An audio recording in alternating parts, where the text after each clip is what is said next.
Okay, guys, thanks for joining. um, let's now move to question 6.1. I hope you've watched the first lesson where we were just focusing on interpreting these two functions. So I've given almost all the information that we might need for us to be able to confidently answer these questions. So now, without any waste of time, we'll just move to question 6.1. But before we answer the question, I just want to quickly explain something to you, which I think it's some information that you might need in the future.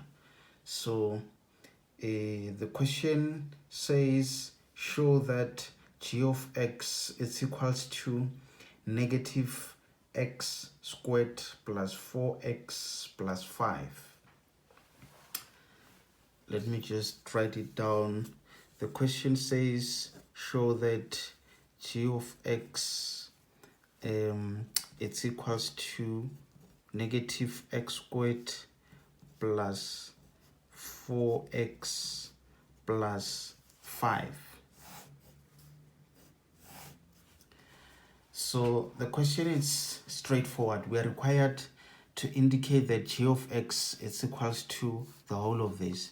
So now we need to go to our Cartesian plane and check where is the graph of g. So there is the graph of g. And remember, guys, even if the functions together with the Cartesian plane were a bit confusing, but when we had to choose between these two graphs as to which one is the graph of g, it wouldn't be a struggle. If you remember from one of our previous lessons, I've indicated that when you have a negative a, remember your a is negative 1 there. So for the fact that our a is negative, then the graph, it means it's a Z shape. So that would mean the equation of this graph will be a smiling shape, which means the a is positive. So in short, when the a is positive, you've got a smiling shape. When the a is negative, you've got a Z shape. So because of that negative a, it confirms that this is the graph of g. So what I actually wanted to explain to you guys, I think this will be an information that you might obviously use in the future. So there are two ways in which you can determine the equation of a parabola. So you've got this formula and also the second formula. So you only use this formula when you have the turning point of a graph. So you should be given a turning point of a graph. It's either you're given the point, or maybe from the previous question you calculated the turning point and now you need to use that turning point to determine the equation of a parabola. But for the fact that you've got a turning point, then you use this formula. So in position of P and Q, that's where you substitute your values of the turning point. So that means your 2 and 9 will be substituted at P. That's where you're going to have your 2 there, and then your Q will be your 9. Then from there, you will need only 1 point along that graph of G so that you can substitute your Y and X value so that you'll be able to calculate the value of A. Then from there, you just expand the equation. That's how you'll be able to finally arrive at a quadratic equation, which becomes the equation of your parabola. And secondly, you can use this formula provided you've got the x-intercepts of the graph and also 1 point along that particular graph. Suppose we had an x-intercept there. Obviously that would mean, assume, let's say it was maybe -1. So that means that x-intercept at that point, it was going to be -1. Obviously y is 0. On this side, you are going to have, let's assume maybe it's +5. Then you're going to have a +5 which is your x-intercept, and obviously your y is 0. Then you will need a point along that graph, of which you can look at point A and use that point A to substitute on your y and x values, where you are going to then calculate the value of A and continue with the equation until you get to a point where you've got a quadratic equation which will represent the formula for that parabola. So in this case, we are required to show that g of x is equals to this equation. So at this stage, I'm confident that you know exactly what we're going to do. So I'll quickly just make use of this information, substitute on the formula, and calculate and see what final answer I arrive at. Hopefully it will be the same as this one. If there will be a need, then I'll then quickly explain what I've done. So let's see.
Okay, so that's it, guys.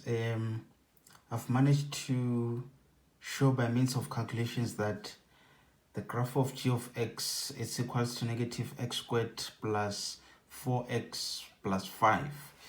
So, okay, it's fine. I'll just quickly explain what I've done. So remember, guys, obviously I assume at this stage you understand that this is the formula that we're going to use.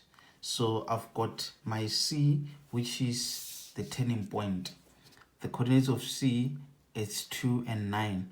And I just need one point along the graph of G that I can use. So I'm going to use the point that is given, which is point A, where x is 0 and y is 5. So I'm going to use those 2 points to show that the graph of G is equals to this equation.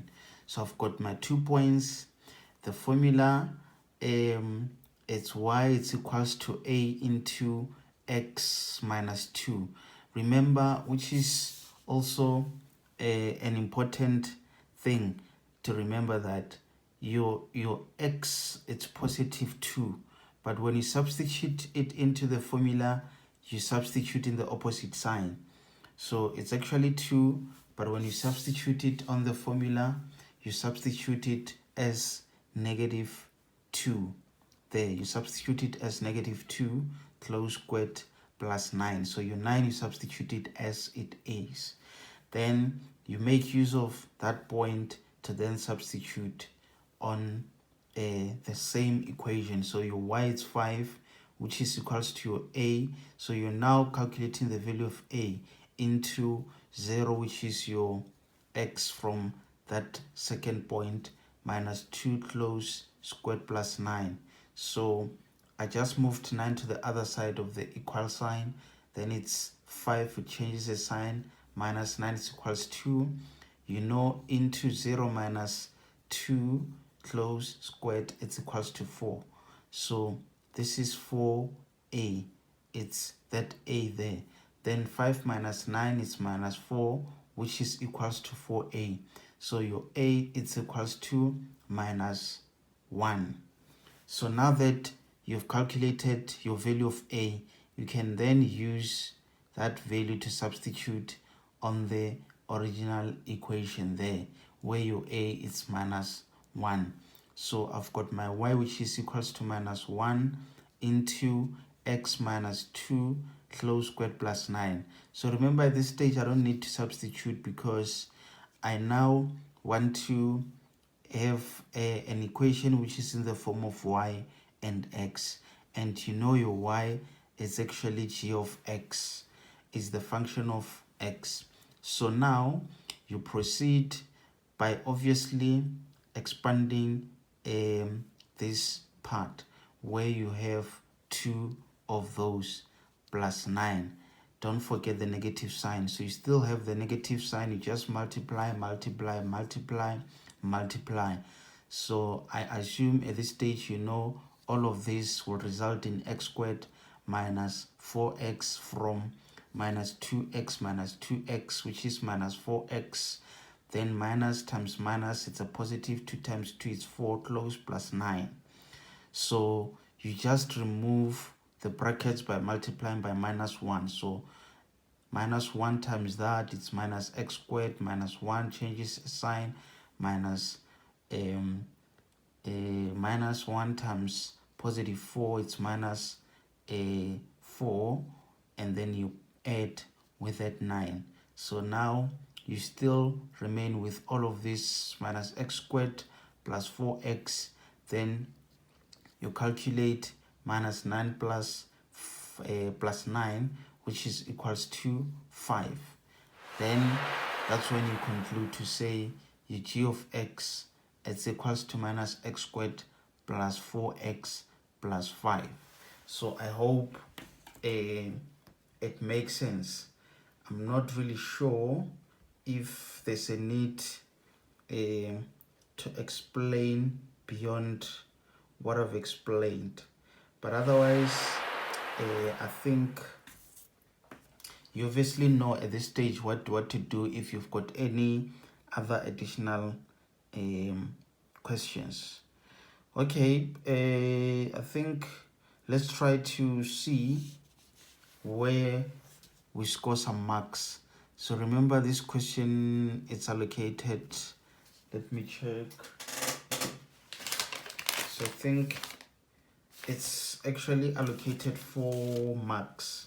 So let's see. Obviously, you get a mark, just 1 mark for substituting the turning points. So let's see, where have you substituted your turning points? There. So that's why we give you a mark. And again, we give you a mark for substituting the x and y values. So that's where you score your second mark. And obviously, we understand you're calculating the value of a. So that's where we give you your third mark. So that means for these 2 steps, you're not getting any marks for those. So obviously, the last mark, on the last mark, we give you for simplification. So for all of this part, that's where we give you a mark. Why not giving you a mark for this? It's because it's already given to you. So otherwise, if we give you a mark, it's more like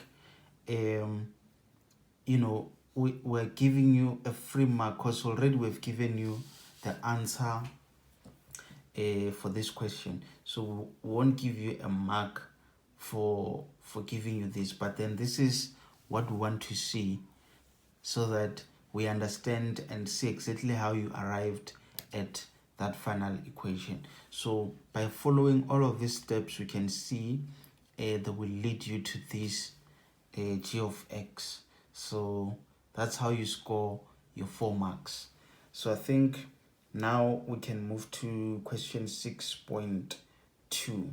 So remember, guys, any additional questions, just post on the comment section, and then I'll try to address those questions by responding to your comments, or otherwise create a special video just to answer those questions.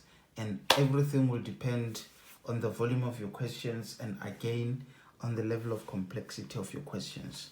Otherwise, I think this question was easy and straightforward. You just needed to know all this information that I started with. So yeah, no, that's it for this question. Thanks, guys.